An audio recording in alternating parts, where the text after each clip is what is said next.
Welcome back to All Things Money. My name is David Blain, and I'm your host for the show.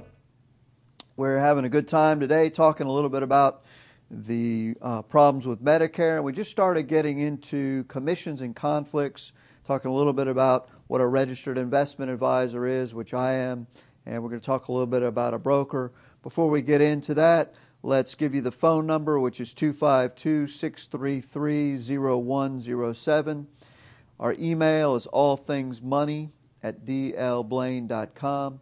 Please let us know your comments, your questions. If you have a topic you'd like addressed on the show, give us a call or send us an email, and we'll be happy if we have time to answer your questions or cover your topic on the show.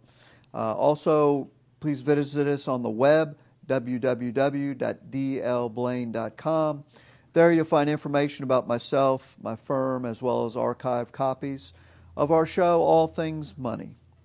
So, on to the topic for this segment, which is I'm calling commissions and conflicts, talking a little bit about the difference between an investment advisor and a broker or an insurance salesperson. Now, let me just preface this by saying I have friends that operate in all of those areas. Obviously, I'm an investment advisor. I think that's the best way to go. I do have friends that are stockbrokers.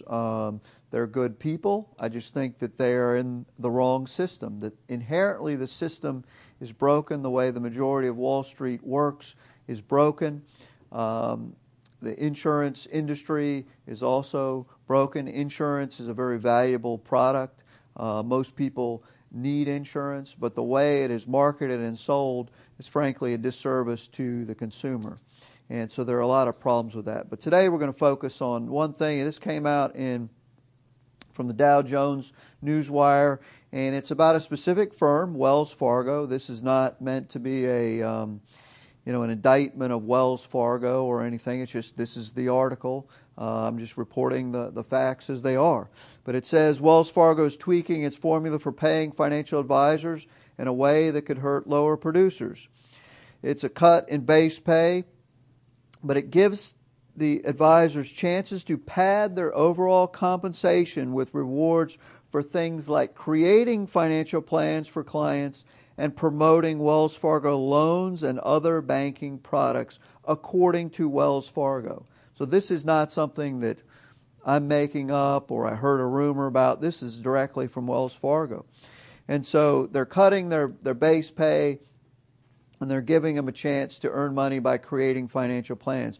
Now, once again, it doesn't say anything about, does the client need a financial plan? Does the client benefit for it? They get paid just for creating it for the client, as well as promoting loans and other banking products. To me, this is a huge conflict of interest that speaks exactly to what's wrong with a lot of our financial system today. Going on, it says under the new scheme, and I didn't make that word up, it says scheme, advisors at Wells Fargo will receive 22% of the first $10,000 they produce in fees and commissions, and they receive 50% payout on fees and commissions they generate above $10,000 a month. So anyway, just so you know, I happen to have somebody that works in my office that used to work in retail banking, and he can confirm this, that they get bonuses for steering people to the different products within the bank. And so whenever you're dealing with an investment firm that is also affiliated with a bank, just be careful.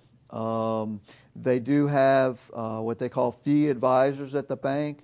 But once again, you have to look at the advisor, where they're getting paid. So even if you go to, say, a Wells Fargo and you're in a fee account, it doesn't change the relationship of the person sitting across from the table from you. They still get their pay from Wells Fargo, not from you. And it's a very, that's part of the problem with medicine today, is that the doctor sitting across the table from you is getting paid from the insurance company and not from you. And that's why there's a disconnect between the service and the costs and so forth. The same thing happens in Wall Street, and 99% of the financial advisors they are sitting across the table. They're getting paid from the brokerage firm.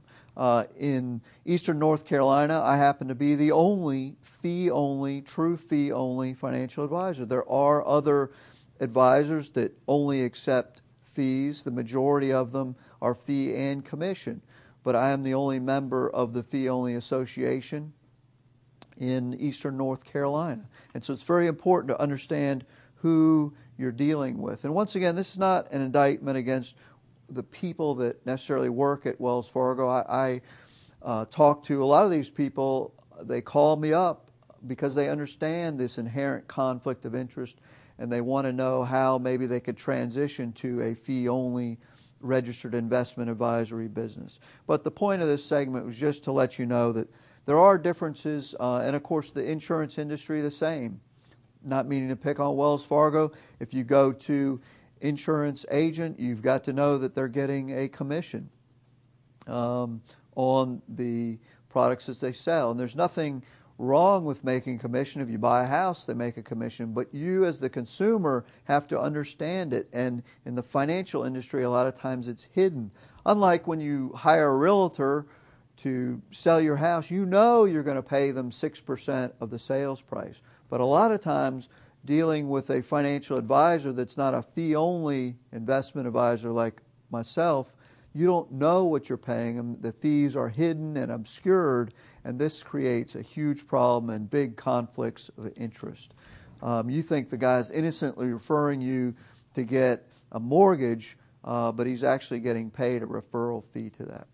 So that's enough about that. When we come back from the break, we'll talk a little bit about taxes.